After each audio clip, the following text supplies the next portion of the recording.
Sebuah drone FPV milik Angkatan Bersenjata Ukraina menyerang bagian belakang pasukan tempur Rusia dalam pertempuran terbaru di garis depan.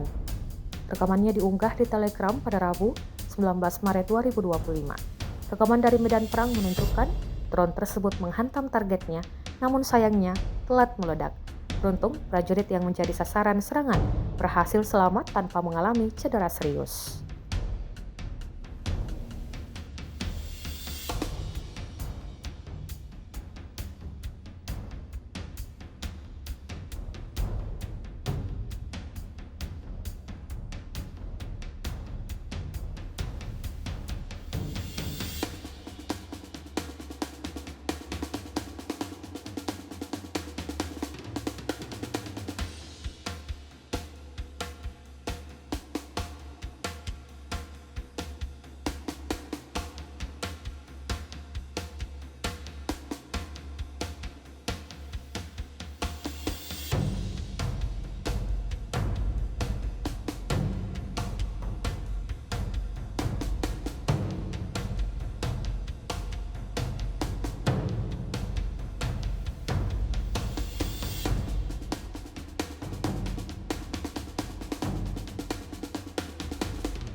Download Tribun X sekarang, menghadirkan lokal menjadi Indonesia.